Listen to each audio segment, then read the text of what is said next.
You're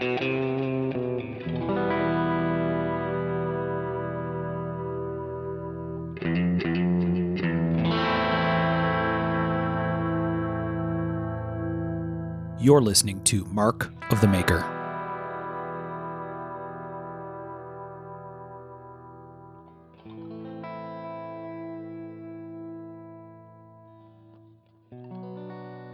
Hey everybody, I'm Mark Steiner and you're listening to Mark of the Maker. This is episode 69 of the show and we're going to do a little Q&A. We haven't done question and answer stuff in a while, so we got some listener questions from our Facebook group and from our Patreon supporters, and we compiled them into a big list. We had a pretty good list once upon a time, but we burned through them over a couple episodes. So we haven't done it in a while. We got some new ones in here and some fun things to chat about. So that's the goal this time, question and answer. So we have our usual crew of people here with us. We have Mr. Sean Kendrick. Out of the blue, into the black. Oh, I like it. We have Mr. Tom Crine. Hey, guys. And we have Mr. Michael Birch. Here. Michael had some technical difficulties before the show, and he's having a rough couple of days. We're going to try to pull him out of that funk, fellas. Peter's bullshit. Yeah, well, we'll see if we can get him in a better state of mind here. I don't know. He's already dragging me down to his level. Fuck you guys. I'm out. That's how I roll. No, I'm not out. I'm just going to black cloud this whole episode. Oh, great. Sean Debbie Downer Kendrick. Yeah. All right. Well, we have some people we need to thank every time. We like to thank our folks from Patreon that support us. We have an excellent following there. We have very nice engagement with those guys. They support the show, keep the wheels turning over here. We, to make this thing happen, we actually ship microphones, a couple of them now, around the country to our guests, and that takes some coordination and a little bit of cash, and we have to buy equipment every once in a while because sometimes stuff gets broken, and so the Patreon funds help support that, and they support our web hosting and other things. So thanks to everybody who's been supporting us on Patreon all along, and we appreciate you. If you're not a Patreon supporter, you can find us there. You can go to patreon.com, patreon.com, and search for Mark of the Maker, and we're there. So if you're interested in supporting the show, that's a great place to do so. And sometimes we have special things. We did a giveaway for one of Michael's knives a little while ago for people that had challenge coins or were as part of our Patreon, and we got some other things like that coming up here again soon. So sometimes it pays to be a supporter of the show, or a friend of the show, as the term that Sean coined some time ago, maybe in our first interview anyway. Maybe it might have been. It was a while back. It was Mr. Nick Rossi, so he was definitely our first interview. Yeah. So we got everybody here. Sean, we want to thank another person that we need to mention here at the beginning of the show? Absolutely. Hey, folks, if you're looking for exotic materials to use in your builds or in your projects, look no further than AMX Inc. George at American Metal Exchange will take care of you on titanium, mokume, moku tie, dark tie. You name it, he's probably got it if it's an exotic. And tell him Sean sent you, and that's amxinc.com. amxinc.com. Nice. All I heard was Joe Exotica. That's what heard in my head. Joe Exotica is probably a dancer in Atlanta. Yeah, I was just going to say, that's Joe Exotica is Joe Exotic's cousin, who's a male stripper. Thought you were going to say Joe Exotica is George's OnlyFans handle. George has many exotic things available. Indeed. So thanks, George, for your support and for sticking with us. He's been supporting the show here for a while, so we appreciate you, George. I like the Sean sent you, too. That's pretty cool. I'm actually have been contemplating if I can sneak the Sanford and Son theme song in behind the tail end of the AMX read. Because I think that's what George looks like when he goes to pick up metal. He's got a big truck and it's just got shit heaped all over the place. All right, I'll think about that. I'll work on it. Okay, Q&A. We're going to take turns asking questions from our list of topics that some show supporters and fans here have sent in to us. So who would like to start? Yes, I see all of your hands raised. Mr. Tom Crine. Perfect. My mic was on mute. Otherwise, I would have jumped in there. Me too. Me You don't too. gotta lie. Cameron Kendrick. Cameron Kendrick. Yeah, he put up a question that I kind of Nepotism. like. That guy sounds like he's probably not as handsome as his older brother.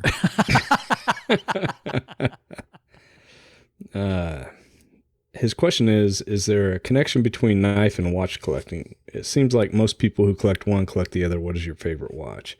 Yeah, I think there is like an EDC thing, right? It seems like a lot of people that do collect knives collect watches and guns and some of the other EDC common items like lights. So I definitely think there's a connection there. I think the knife collecting came first, probably for most of us. Maybe not. Favorite watch is pretty easy for me. It's a Seiko. It's the Spacewalk. I've always wanted one. Can't afford one, but it is a hell of a cool watch. Favorite watch I have is probably my Seiko Tuna, the Darth Vader. Really like that. So yeah. What about you guys? Sean and Michael? I know you guys like watches. I guess favorite brand. I don't own one right now, but I'm a Panerai guy. I like their style. I like the size of their watches. I just like Panerais. Now, as for my favorite watch that I currently own, man, I got a Greg Stevens design. I think it's a Type 2, and it's hard to beat, man. No, it is. Hold on. Oh, it's one of the Let me grab bigger. I love Greg's stuff. Mm-hmm. Yeah, he does it's a really just nice job. GSD Type 2. Looks, I'm guessing, a 45 millimeter. Yeah, they're pretty cool. Yeah, I mean, it's just really simple. It's everything I want in a watch, pretty much. I like the look. I like the function. I like the way it feels on my wrist. I just like it. I wear it everywhere, and I've wore it everywhere since I got it, pretty much. Yeah, nice. Greg does really nice stuff. I got Jake one of the Greg Stevens design, the new aviators with the domed crystal for graduation from college. Yeah, those are slick. Ooh, good choice. Well, really, all of his stuff he's done so far has been slick. Mm-hmm. Yep. Yeah, the dome crystal stuff is super nice. I like that. What about you, Birch? Favorite watch? That's a hard one. Maybe I think I know, but what do you? Where are you at? Okay, what do you think it is? I think it's your Mad Tile Sea Dweller. Ooh, that's close. It's the Pepsi. Ah. I don't know why, but I used to hate them not hate them, but I used to not like the color scheme of the, Pepsi, whatever look, but it grew on me, and it's one of my favorites. I don't know the why or what of it. I just like it quite a bit. I've always liked those. But I got my old Mustang, so going to be a bunch of watches going away. Reallocation of assets, they call it. Oh, yeah. Already got rid of a couple. Yeah. So what are you going to do? Birch has an old Rolex Pepsi. So it's got a real cool faded bezel. It's a maxi dial, right? Yes. It's I've got a 78. Yeah. I used to really like the vintage, but the vintage got real weird, so it makes it real hard to like vintage anymore. Yes. Birth your watch for Mr. Birch. Mm-hmm. Very nice. Favorite watch? What about you? Yeah, that's a great question. What do you think my favorite watch is, Birch? We talk watches a lot. We talk watches many times a day for years, it felt like. Mm-hmm. Of what you own? Yeah, I guess maybe. Yeah. Or one you'd like to have? Because I think AP Jumbo. Yeah. Maybe one of your favorites that you don't own. That's true. 15400 AP. That would be awesome. I'd love to have one of those. Other than that, I would say Daytona, but you don't wear that often. So I don't know. I do love that watch. I think if I could only keep one, it would either be, I have an old Rolex sub that I really, really like. Mm-hmm. That would be also tempting. 78. Bitch. Also a 78 that Birch covets deeply. Mm-hmm. Has just a hair more patina than mine. It's all right. I might have got it slightly cheaper than yours. Yeah. I think I'm with Sean. I think if I had to pick, I think I would have a Panerai. I love Panerai watches. I love the size, the shape, like Sean said. I love the way they wear. Panerai is what got my attention at the first gathering that I went to. I was aware of Panerai watches. I thought they looked cool. And it was so wild to walk into that room in Vegas, and it felt like 100 people there had Panerais on. And I'm like, oh my God, I can't believe all these people have them. Right? This is really cool. And so a bunch of people were super nice and let me check them out. And I think maybe even I checked out one of Sean's that Sean had. You had a submersible, right, Sean? Titanium?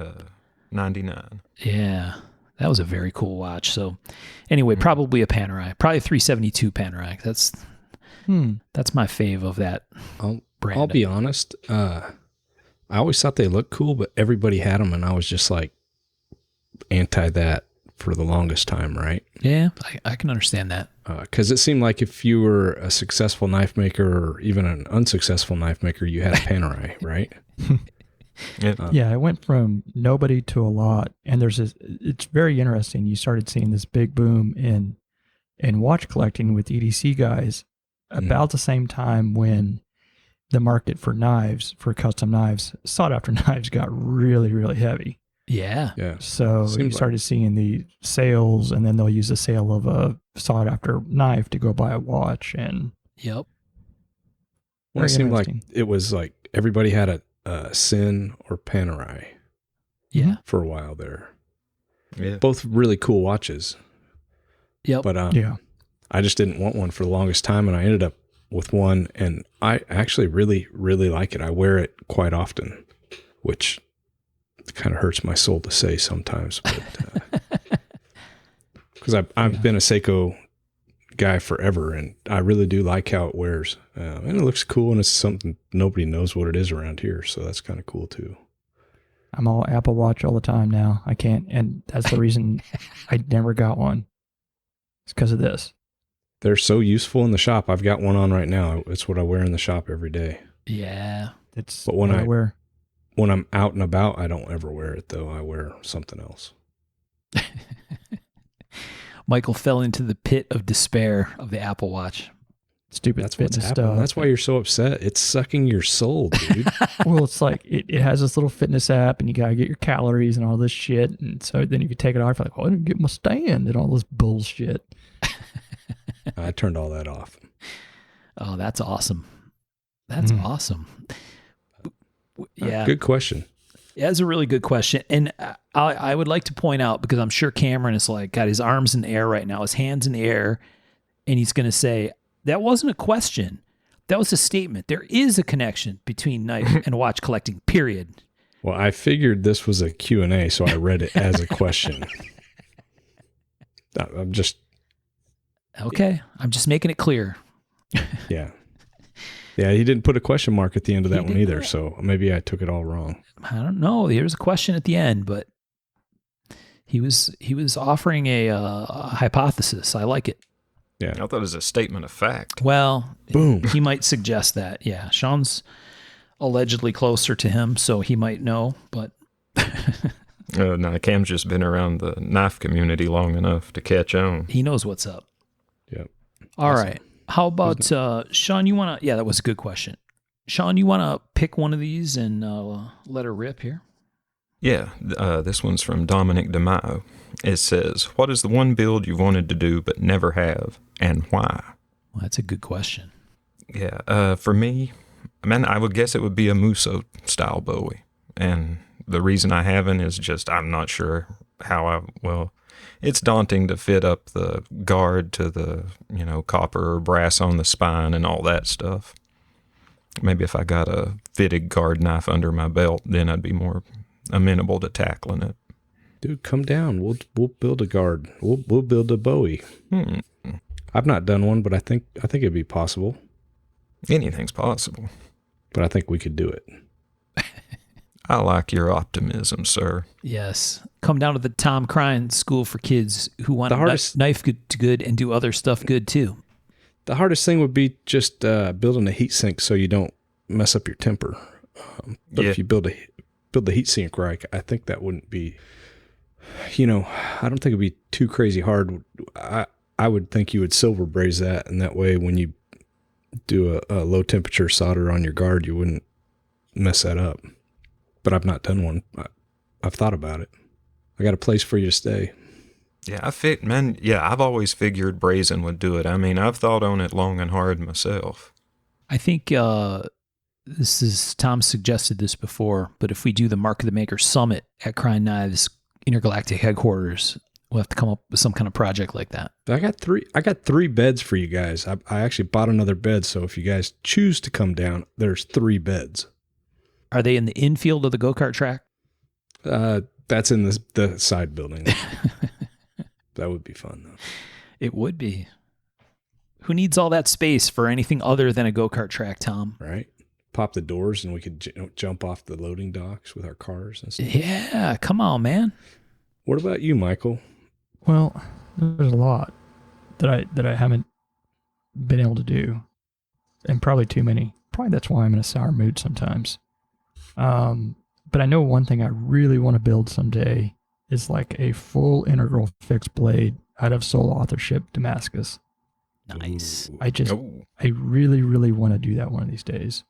But I've got to get a pump and a cylinder for the hydraulic press and a whole bunch of tools, and then remember how to make Damascus. And then, figure out how to do the rest of the shit too.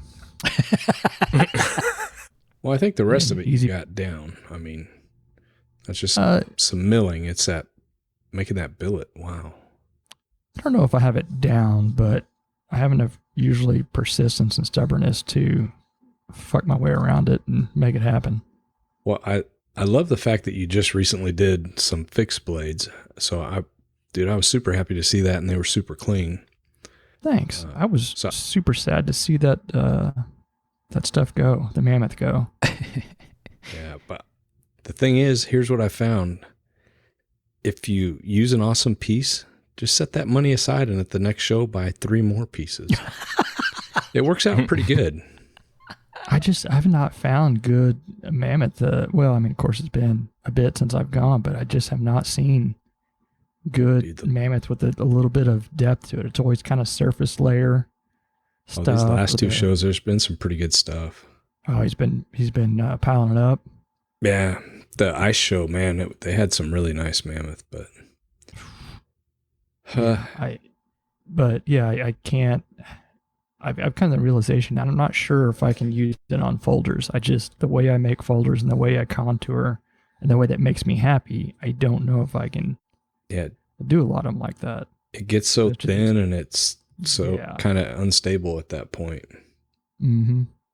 I've even stopped, like on my fixed blades with natural materials, I won't do takedown construction anymore. No, it'll just curl on you. Yeah, I've had to replace it multiple times now, and it's just, I love being able to, especially with Damascus, etch the whole piece so you get the edges and everything etched. Mm-hmm. It's just not worth it trying to glue it up afterwards or doing takedown construction. It just doesn't seem to work well. Yeah, I that's one thing I really wrestled with was the Damasteel. It looks so pretty, and I tried to keep it, cleaned up and precise, and it's damn near impossible. With that cord stuff, I was able to take a little Q-tip, and it blackened so fast. I just ran along there a few times, and it blackened up again. Perfect. But there's nothing to do about the Damasteel, and I'm sure as shit not dipping mammoth in muriatic acid. Yeah, nope. Not doing it. I just can't. I can't get myself to think of dipping anything. It'd probably be okay, but I couldn't do it either, dude. No way. But what if it wasn't? What if you did have a little tiny thing and it ate away inside there? Yeah, terrifying. Mm-hmm. Yeah. Then not only would you have to see an emotionally attached piece of mammoth go away, but in a way that it didn't actually make any money or have to pitch it. That would be awful. What if, muriatic was bleach for mammoth? Just turn it takes all white. the color. I would cry. That'd be a recipe for a breakdown right there. Boom, done. Mm-hmm. I would have drank that damn muriatic acid. Oh, man. Those desk knives did come out really cool. That mammoth piece was really pretty. Yeah. I'll be honest. Yeah. I'd love to see you make more fixed blades, Michael. You do such a nice job. Thanks, I appreciate that. They just take me so damn long. It's not pretty. And I don't even want to talk about how long that shit takes me. Well, the more times you do it, the quicker you get. I'm trying. I'm trying to slip them in every once in a while, and the customer's been really good about supporting me making them. And I thought I put a pretty hell of a good price on the Damasteel one, the Mammoth one, but still had plenty of ends. I was kind of surprised by that. Yeah. Thought I'd scare some people off. It didn't scare anybody off. Mm-mm. Let me keep my Mammoth. Oh, really? It's too expensive. I'll just have to put this away. Oh, that's too bad. What about you, Tom? What's your knife you want to do but never have, and why? You know, I really kind of want to build a Roman short sword. I've not done it. You know, it wouldn't be like a replica. I'd do like my version, but it's just very intimidating. Daggers, for some reason, are very intimidating to me. I guess I need to start small. I've got a couple smaller dagger designs I need to work on and get going, but I love big knives like that, and those big daggers are like combat daggers are really cool. Short swords, combat daggers, you know. Mm-hmm. Yeah. How big are you talking? 24 inches or so blade, somewhere in there. Nice. The ones I'm working on now, designing, I'm trying to get a couple dagger designs going, and the one I'm working on now is like an 8-inch combat dagger, like something you could actually take to war. Not like for EDC self-defense stuff. Yeah. Seems like that'd be fun. Nobody's doing anything like that, but I really want to make a big short sword. So someday, I've made a couple, but it's been a few years. But then, I mean, like you said, Michael, on something like that, the price has to be kind of crazy, and it's going to take a week or two, and then that's like this Qatar design I've got that I want to build. I don't. It's one of those things that economically terrifies me, because to do the level of work I want to do, the price is going to be ridiculous, and it's kind of terrifying. Yeah, that's what some people don't seem to understand sometimes. But like, you got to do that and that. And like, yes, I would love to, but you have to understand, nobody would pay for what it would need to get out of it to make it worth my while. And maybe somebody would, but building it on speculation is terrifying when you know it's going to be like, to come out, you really need to make like $3,000 or $4,000 on a piece like that, you know, mm-hmm. or more. I mean, if it takes a week of work, I mean, or 2 weeks, you know, it's like, that's 2 weeks. You're not making payroll or CNC payment, or, you know, right. The list goes on. Shit, I can spend 2 weeks just looking at shit. What are you talking about? Yeah. If I spent 2 weeks looking at shit, I wouldn't be making knives anymore, because I'd be bankrupt. Spent a week drawing, like your daggers. I was drawing, trying to do a dagger folder, which, it's hard. That's tough. Yeah. And it's hard to do something that hasn't been done before, because the dagger does limit what you can and can't do. Right. And then for a full, both sides sharpened, you're going to have to do something that I don't like doing, which is having a bigger handle than blade. That's just how shit works. And it's tough to be like, it looks like a tiny blade. Yeah. Yeah, that's it. Daggers are really tough. Dagger folders are like next level. Yeah. It's just a whole different, all new compromises when you're talking about a folding dagger, you know? Mm-hmm. Shit we never have to worry about otherwise. Well, hey, you got this load of shit to worry about now, big guy. And I don't think a lot of customers sometimes think about what they ask either, because it's like, I'll make a folder and they're like, oh, and I do that asymmetrical dagger, and they're like, can you sharpen the top? And I'm like, well, I can, but you wouldn't be happy with it. Mm. Yeah. Because that shit's not covered up by the handle. You know, On a it's folder? yeah. I do that I mean- asymmetrical dagger grind, and if I sharpen that, it's all sticking out of the handle. I mean, every time you put it in your pocket, you cut yourself. Yeah, that's not how that works. Yeah. You can do it, Tom. Nah, I can, but I'm not gonna. No, I'm thinking Roman short sword. Oh yeah. Yeah. We'll see. I mean, at least do that pirate sword. Yeah, boarding cutlass. Come on, man. I'll probably do the Qatar before either of those. I've actually got the Qatar drawn, and I just haven't had time. I've got I think a cool idea, but you know how that shit goes. Yeah. You should Seems like a consult lot of with work. should consult with our Mark the Maker historical expert. I have. Yeah, I've sent pictures of it and talked over the idea with her, and she thought it was kind of cool too. So, yeah. She thought it was more than kind of cool. As I recall, she has you on a timeline. Oh, yeah. Next question. Sometimes that's what they call an accountability partner. Yeah, I know. I want I want to. The want is there. I haven't had time to do anything, it seems like, lately. So we'll see. Yeah.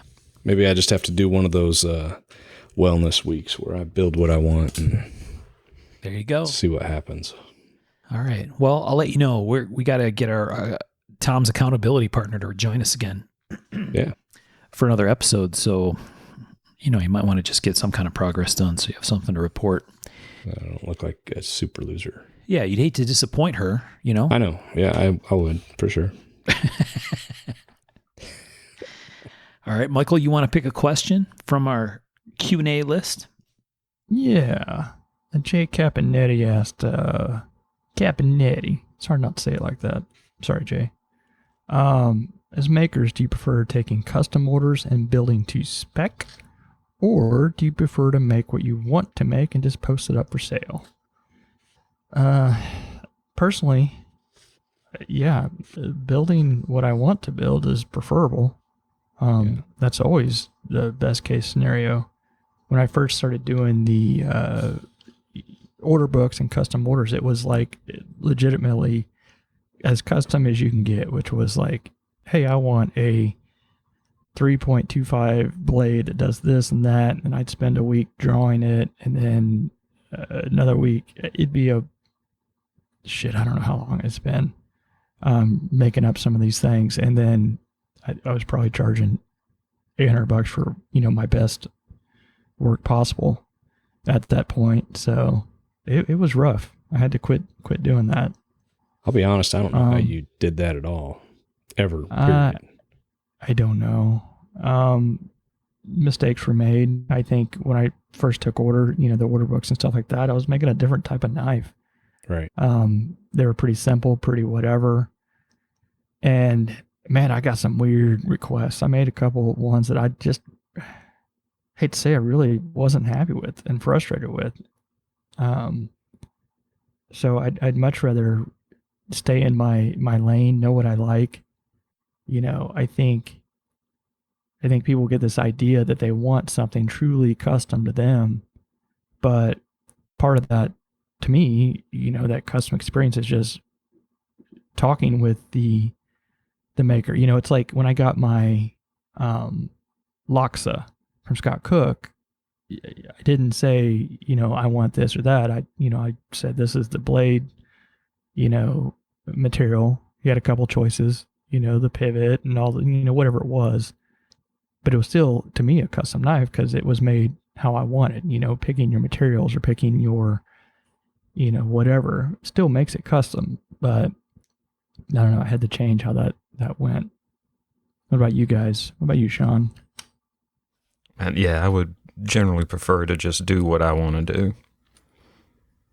But then I really would never do anything fancy because I would just be doing everything Micarta. So it's good for me to get out and, take some suggestions for materials and builds from people. Yeah. Yeah, and it seems like it helps with, I don't know. I think sometimes people hear the perspective that, yeah, I'd rather build what I want to build rather than build to spec for people. And I think sometimes people hear that as like almost like an arrogance thing. And I don't know that that's really fair or what it really is in all cases, right?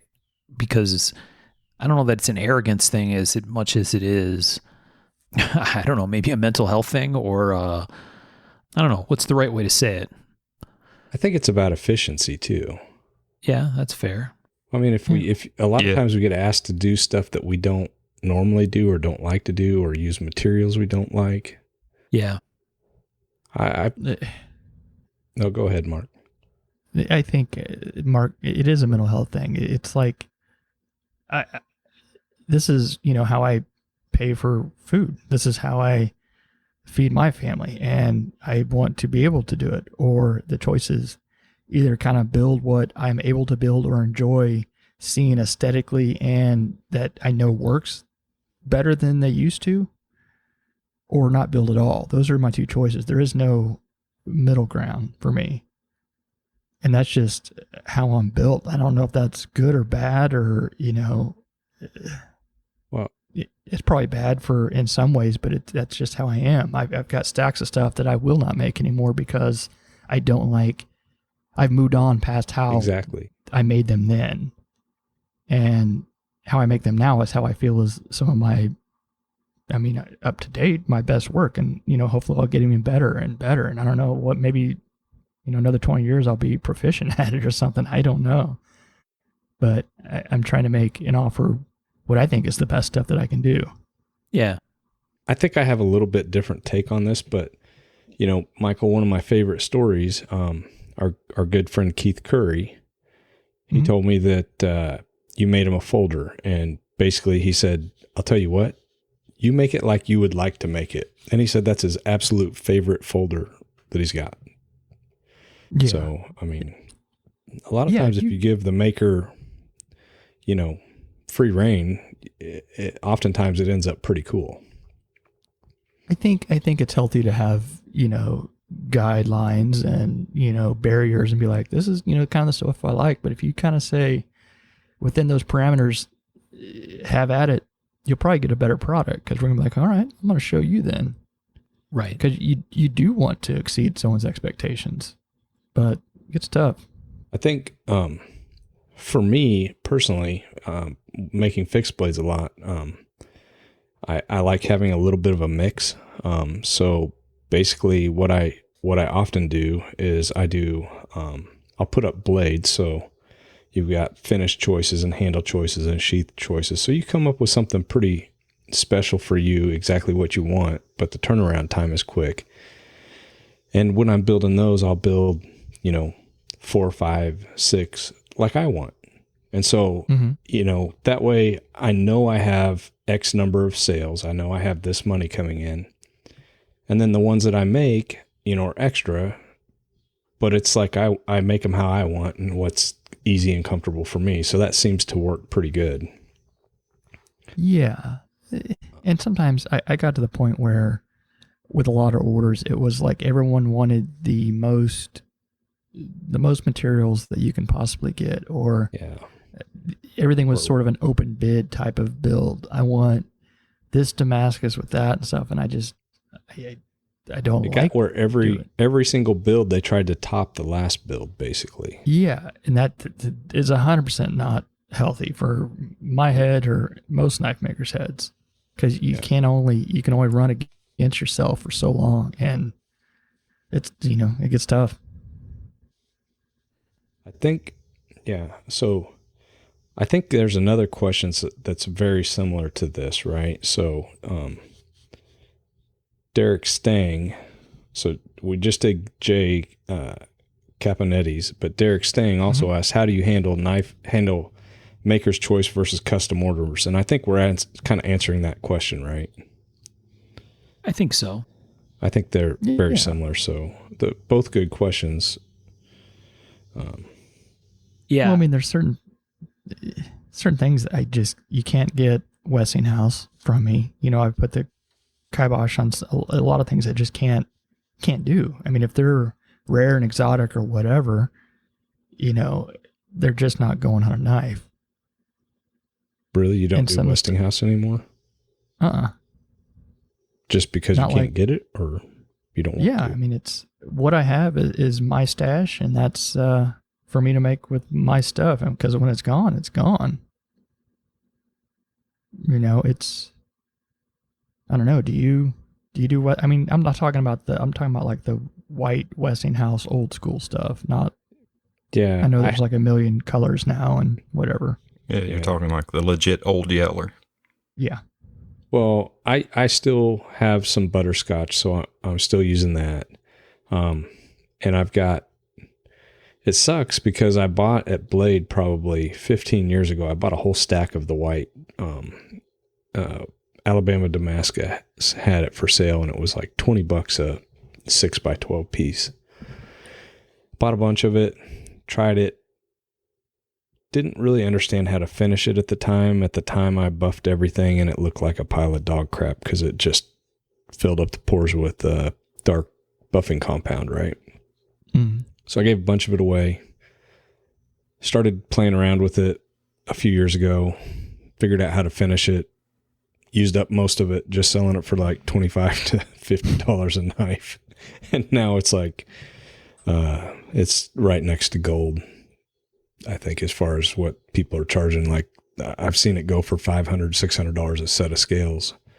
And I'm like you, Michael, I've still got, I don't know, enough for probably 15 or 20 knives, but I'm just not offering it unless you want to pay $500 or something. It's just, I've got it stashed back for open bids or stuff that I want to build.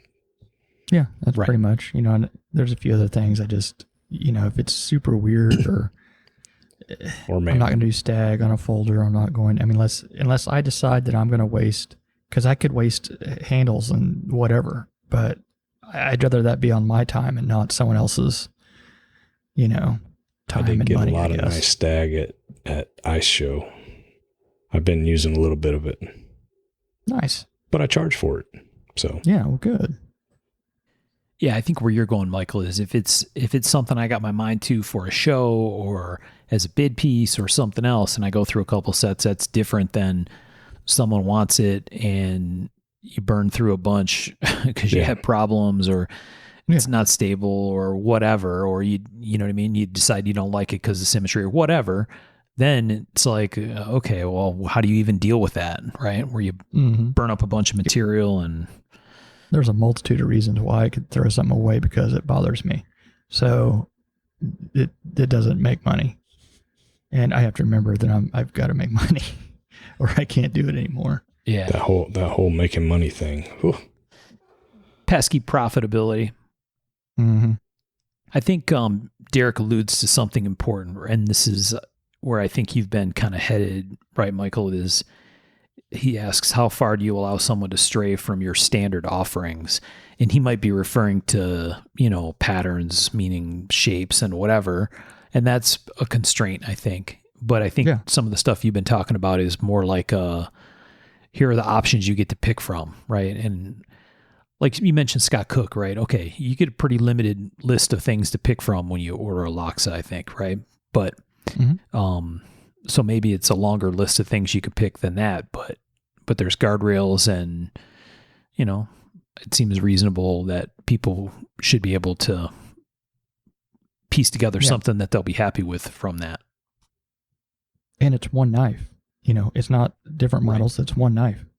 And I was 100% happy to get that one knife. And I have to remember that when I start feeling bad about, you know, what people can order or not order, or that they can't get some model I don't really like to make anymore, you know? Right.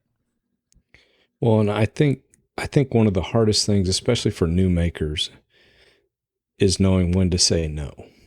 Too often we want to please as business people and knife makers, and we say yes to projects that we should say no to, and it gets us in trouble every single time. Nobody's happy by I've the had time to eat it's done. shit What's over that? and over. I've had to eat shit over and over because of my inability to say no. Yeah, it's When I just was younger, I mean, it's say a lot no better. up front and go on with life. It's Mhm. tough sometimes, but most times it's the right thing to do. Yes. Well, Not a maybe, a no. Because a maybe turns into a yes sometimes, somehow. I don't know how or why. yeah, I think people on different points in the career arc than you guys are sometimes feeling a different kind of pressure though too, right? No, to I've be been fair. there. That's Oh, yeah. why I'm able to say this. Yeah. I mean, but I'm just saying it's easier to say no than to say yes and not follow through or not be able to feel good making it, and then you put it off and everybody's pissed off at the end. Yep. Yeah, I think that's a fair point. Yeah, no, I get it. That's why we've said yes, because we're like worried we're going to piss somebody off. But we have to think about, actually having to make it or whatever. Yeah. It's an interesting thing. Do you think that for a maker who is working to establish themselves, someone that's putting in the time and, really taking it seriously, not just, oh, that's kind of fucked up, so I'll just sell it anyway, maybe a couple bucks cheaper or whatever, somebody trying to really do it right. Is there part of that that's important to go through, though, to have that experience of, hey, I'm trying to establish a name and build a reputation, so I take on projects or do you really think that, like, if someone came to you when you were in that spot and said, oh, no, you shouldn't do this, you should tell people no, and you should only build what you want to build, and you should whatever, I don't know. I think it's easier to say from where you are now, and I'm not completely sure that younger you, and I don't just mean you, Michael, I mean all three, it's different, right? Maybe there's something that's of value having gone through some of those things. Yeah, but Oh, I believe so. I mean, that's learning from the school of hard knocks, right? Yeah. It's much better not to do it, but yeah, we often feel like we try to please, right? That's what we do, right? But oftentimes it doesn't work out as planned, and that is where things go sour. Sure. Yeah, I don't know. Road to hell being paved with best intentions and whatnot. Yeah. I think what you're saying is valid. I think there is a learning and teaching moment to having those times, but I've also, we've seen makers also go away because of that. I don't know if it needs to teach that hard. You've seen bad decisions made by them saying yes to kind of vulturous people that wanted to, do stuff and ended up hurting the maker more than helping him. I guess it's just make stuff, try to do your best, and just try to stay within your means, work within your means, I guess. Right. And we're all going to make mistakes. I still make shitloads of mistakes all the time. So Yep. I mean, we're kind of straying from the point a little bit, but I think you're going toward some other stuff too, right? Like there's many pitfalls for a maker who's on the road to becoming known, right? Yeah. Appealing to ego and being a little early to claim victory, or I don't know, right? A little big britches. There's a bunch of versions of that story. But let's be honest, there's just as many pitfalls for successful knife makers. If you look around, absolutely. There's not some of the big names that were there 10 years ago. Yep. It's an interesting thing, knife making. Yeah. Man, one of the things I learned the most from when I was actually, working with people on custom fixed blade orders many years ago, I really learned what I don't fucking like. Mm-hmm. Yeah. You know what I mean? Yeah. I don't like hand rubbing blades. I know what you mean. I mean, I'm talking just from a design on paper standpoint. I learned, I learned to look and be like, oh, what he's asking for is just awful. That will never work. Right. Right. Yeah, very much. And you also learn, like, sometimes somebody wants a knife made by you, but really isn't your aesthetic, which really should be the person that they want. And who, you know what I mean? Like, someone be like, this is what I want. But like, you really should be asking so-and-so to make this knife, because that's really their wheelhouse. Right. Right. Michael, what I really want is one of Sean's knives. I want a ruiner. So here's a picture of it. Can you make me one? Oh, shit. I've actually got emails like that before. Yeah. I'm guessing you guys have too. Oh, yeah. Yeah. No, it's an interesting thing. Many pitfalls, to Tom's point, all along the way in a lot of different weird directions. So I don't envy new makers or younger makers or experienced makers for that matter, right? It's not an easy business, and it can easily go horribly, horribly wrong. Yeah, I don't That's envy what I new tell makers. everybody. It is a crazy way to make a living. Yeah. I don't know. What do you got, Mark? We're going to stray off course on every single one of these questions, but Yeah, we probably are. All right, I'm going to try to pick a fun one or something a little less heavy. Sally Rogers asked a fun question. Sally asked if you could time travel, and I'm going to skip the no hallucinogens part just to make sure 'cause Sean... we're not playing by them rules. just to make sure Sean participates. Indeed. There you go. Glad you said it for me. What time period and area would you like to go, and why? And then she says, you can't pick when guitars were being made because I'll already be there. Which, I mean, you could always meet up with Sally. That might be fun, but... What an interesting question. I think so, too. I mean, I think she's thinking about knife stuff, but there's a lot of different directions you could go with that question, right? Well, knowing what I do of history, I don't really want to go back that much. I was going to say. Yeah, same. It doesn't seem like it's that great. I mean, you can see some cool stuff, but damn, it was brutal. There are a lot of very brutal times in history that would be very unfun to actually be in. I don't really want to be in like feudal Japan, but I want to go. And I mean, if it was just watching swords being made, 100%, that's where and when I'm going. Yeah. I know that covers like 500 years, but Didn't Michael Crichton have like a time travel book that was kind of cool? He did. They made a real shitty movie about it too. Oh yeah, the book was good. It'd be cool if you could go back and just observe and not actually be stuck there. Yeah. So let's take her question that way. You don't have to actually starve and, get the Black Plague and shit like that. Yeah. Say you're immune to those things and you're an observer. So, Birch, you're thinking feudal Japan just for the sword making piece of it?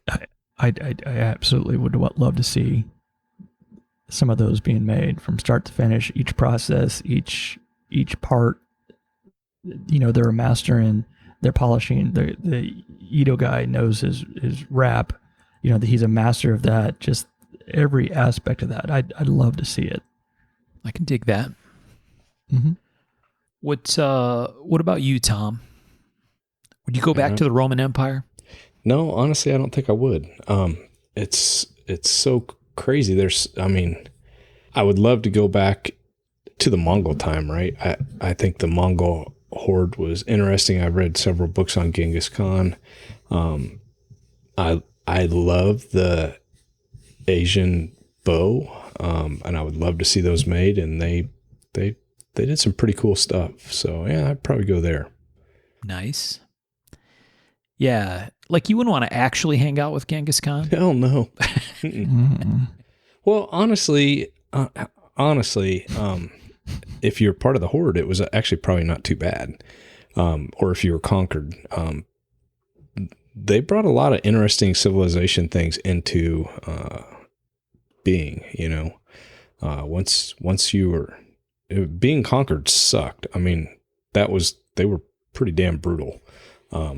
But once you were part of the horde and part of their world, I think it was probably better than some other civilizations.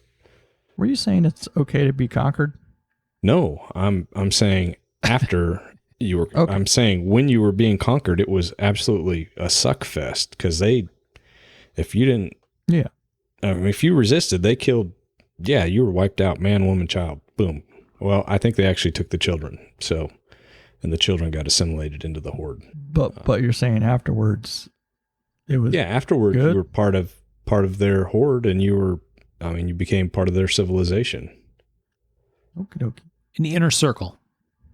Mm-hmm. Yeah, I mean, it was I think by the time they were done, there was more people that weren't Mongols fighting in the Mongol horde than there was Mongols, and they.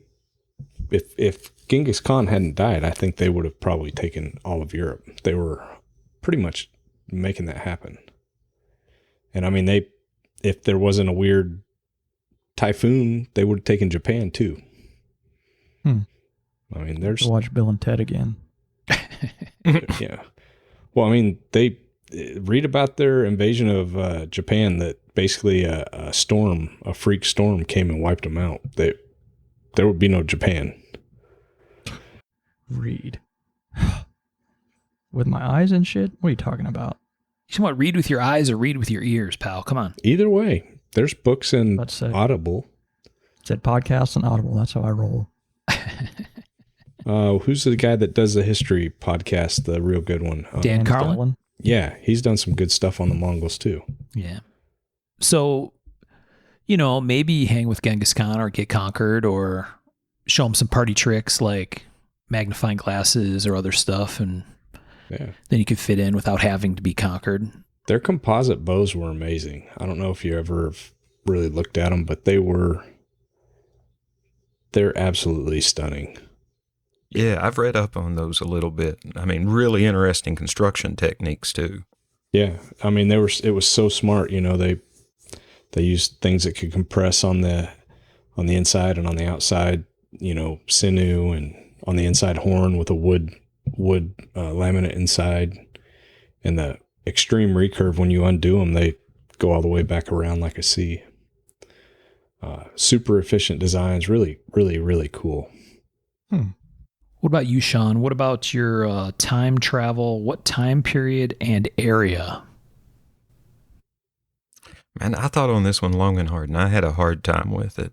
Right? And I guess the one, if I could maybe get in on the OSS's, Skunk Works division Yeah. Oh. and sit in on them brainstorming and developing weapons and gear, I would really enjoy that.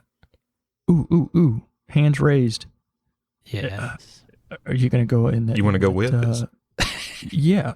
And maybe we can hop on that special Skunk Works airplane, the real fast one. Well, yeah. You know what I'm talking about? The You SR get something. You guys talking about hallucinogenics or what? Is this a code? Always? Are you talking SR-71, Michael, or something else? Yes, I'm talking about the Skunk Works, the one they made, or they make two. Oh, the ox Yeah, cart? well, I use Skunk Works as a generic for, Skulldugger. No, I'm Black talking about Products the Development Division.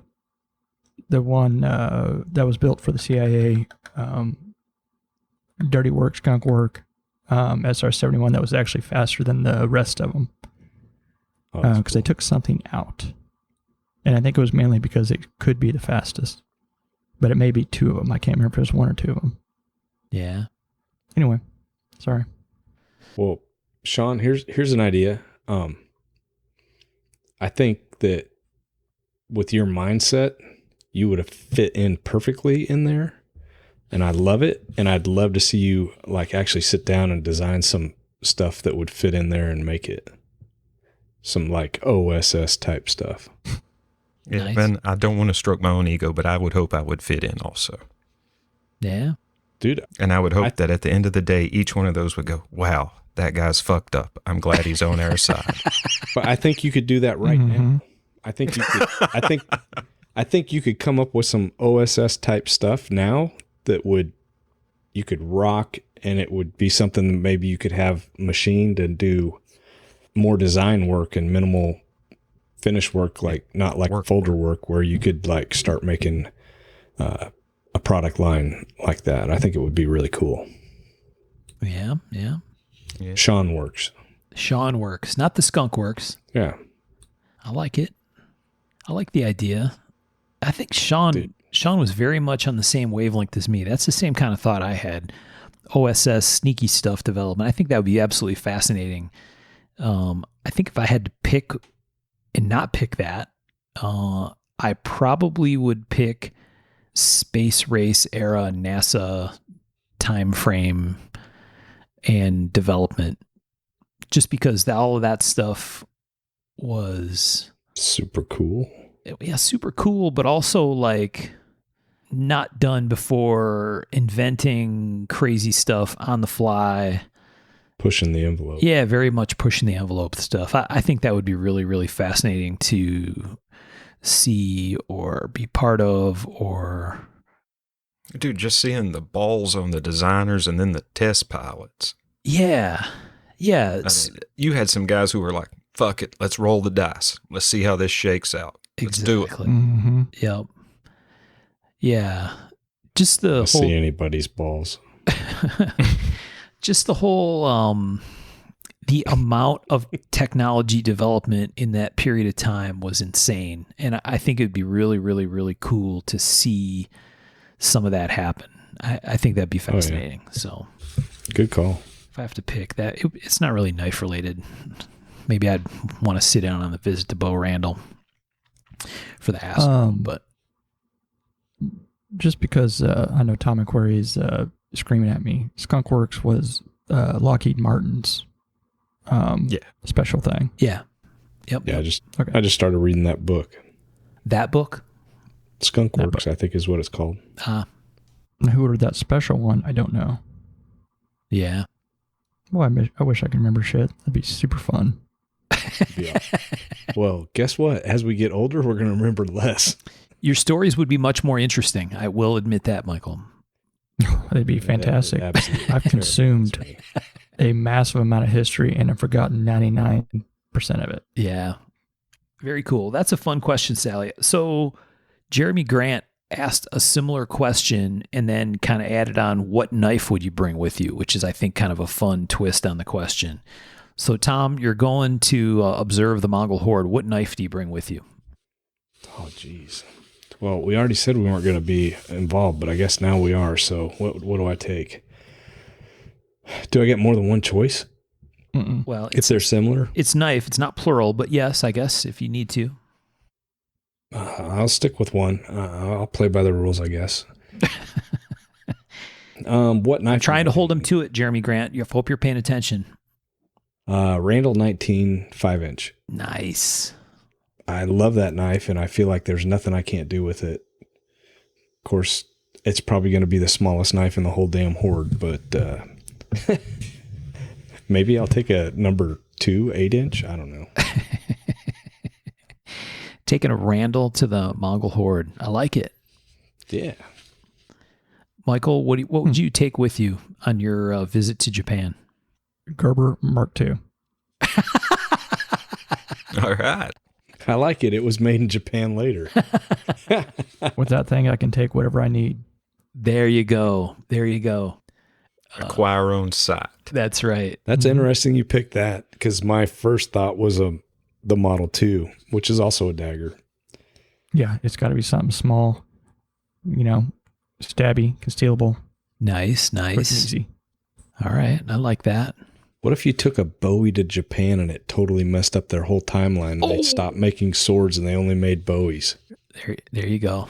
That would be crazy. I'm sure we're butterflying the fact the shit out of all this. I'm sure a Gerber Mark II would be equally odd. Yes. What about you, Sean? What would you take on your OSS visit? I don't know, man. I think I'd introduce the OSS to my Hex. Yeah, now you're talking. Sean wants to influence the space-time continuum with his own product. I like it. Damn straight, man. If I'm going to branch the timeline, I'm going to do it for my own good. Motherfucker's going to get paid, people. So you're going to take the design to the guy that designed it so he learns how to design it? Wow. I've seen that movie. No shit. Yeah, I'm going to go all back to the future with it. And Yes. I'm going to have it with a, That's sports book. straight destination movie. Yeah. 100%.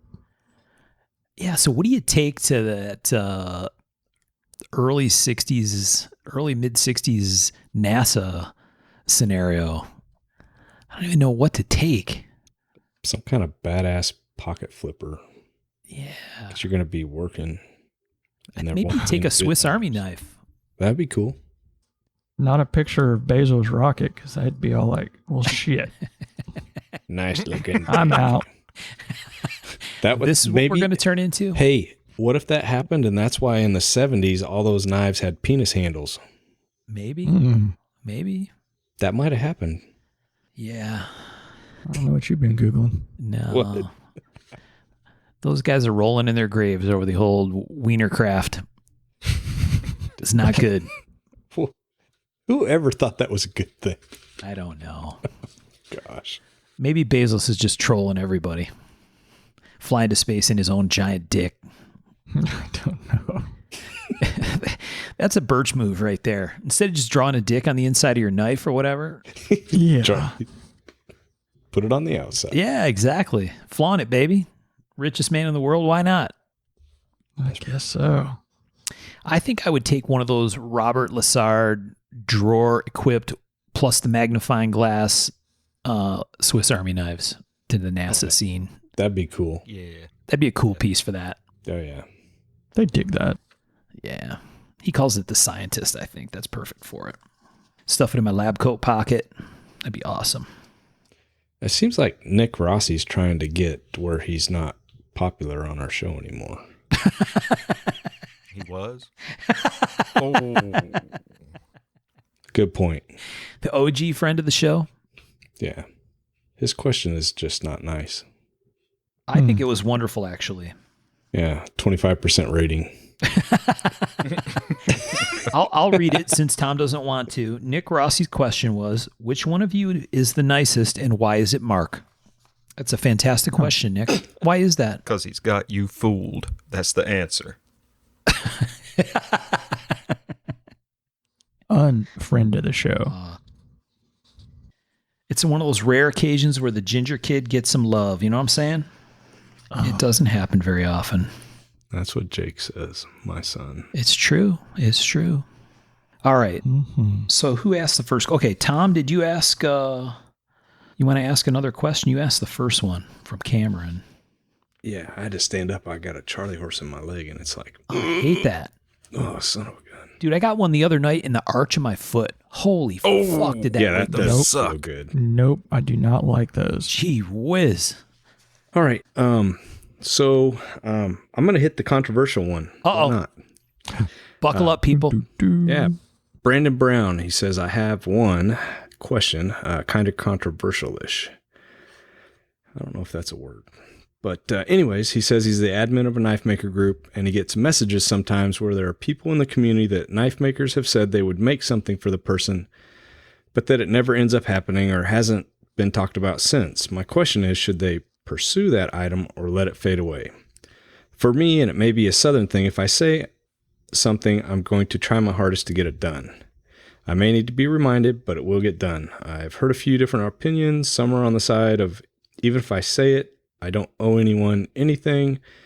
And he says he's not trying to stir a pot, just giving people talking points. Well, anytime you say you're not trying to stir a pot, well, yeah, you are. But that's We beside see the right point. through you, Brandon. Yeah, that's beside the point. I mean, it is a valid question, and it is probably a little controversial. But at the end of the day, most knife makers are human. That's just how it is. And you got to remember, a lot of us we get a lot of mail.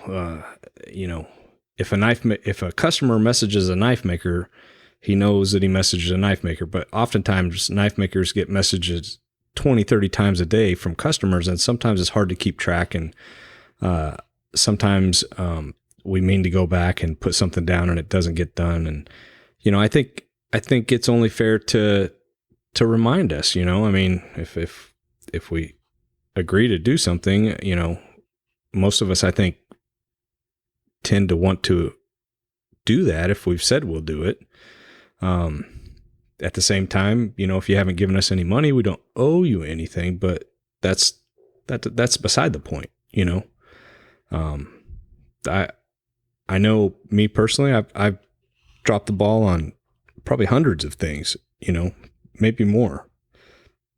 I don't feel good about it, but I'm a human and that's just how it is. And, when you're working, a lot of hours and you're making a lot of stuff, it's hard to, if every time I got a message, I sat down and typed out a reply right then, I would never get anything done. So it's hard because, you try to work efficiently and answer, we have to wear so many hats. So if you're working in the shop, you can't stop. And sometimes you message people and then, you can't remember who it was. And it's not that you don't want to do it. You can't remember, you got messaged by 20 different people. So yeah, if a few reminders sometimes helps. Yeah.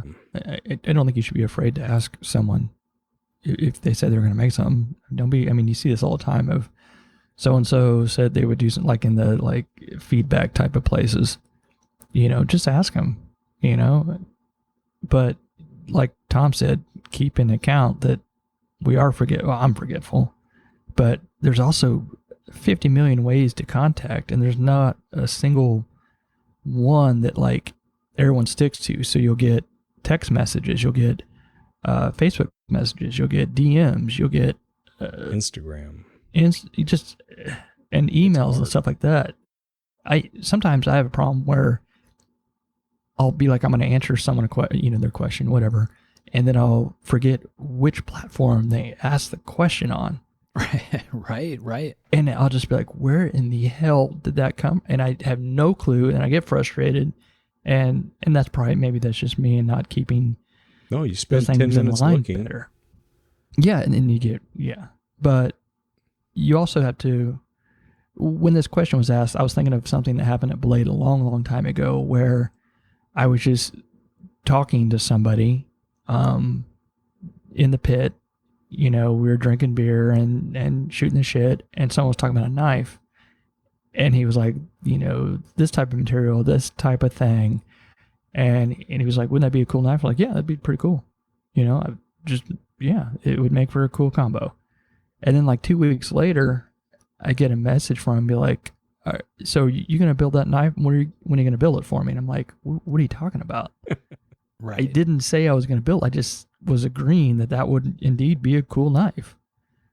So you also have to understand, did somebody say yes to something, or did you perceive it as being like, I'm going to build something? If you're on my books, you will get a knife from me. Some sort of knife, whatever. It's if you want it, I may not be making knives that you like or whatever, who knows, but I will offer you a knife and you can take it or leave it or whatever. But yeah, say I'm going to do something, I'm going to do it. And don't be scared to ask. You're definitely not going to get anywhere if you don't ask. Well, and for sure, don't go away upset if you don't follow up. Yeah. Yeah, right. And I think part of it, and I'm not sure this is where Brandon's question was coming from, but the maker whose group Brandon's an admin for is not Brandon Brown Knives either, right? So I don't know, maybe Brandon's has a relationship with that maker where he deals with that stuff for them, but don't ask the admin of their Facebook group, right? Yeah, unless they're an employee of the company or something, which sometimes people think they are, and sometimes they are, and sometimes they're not. Maybe most times they're not. So yeah, take it up with the maker and see if they have the same understanding that you do, that they're going to build something for you. And if they, there's kind of a couple questions sort of buried in here, right? Like, one, was there an actual commitment made? Two, if there was, then should the maker stick to it? And I think generally, I would say, sure, the maker should stick to it. If they told you they would build something, then they probably should. Things change over time. And like you said, they may not build anymore what you guys talked about once upon a time. There's so many lots of stuff changes to that. If the maker was making fixed blades and they don't make fixed blades anymore, and you say, hey, how about that fixed blade? And then they say, I don't know what to tell you. I guess you can put them on blast. I guess it kind of depends on the situation, really. Well, and one that I've seen a few times is maker's lists, right? Oh yeah. If you haven't taken any money, it's one thing. If you've taken money, then it's different, right? That's a whole nother thing. We won't even touch that because that's probably not a good practice. But I've seen it where makers' situation it's changed, right? And for whatever reason, maybe they don't make that knife, or stress or health or whatever the reason, they've decided not to do the list, so they've canceled their list. And I think that, sometimes makers have to look out for what's best for them, because a lot of times we want to do more than we bite off more than we can chew, right?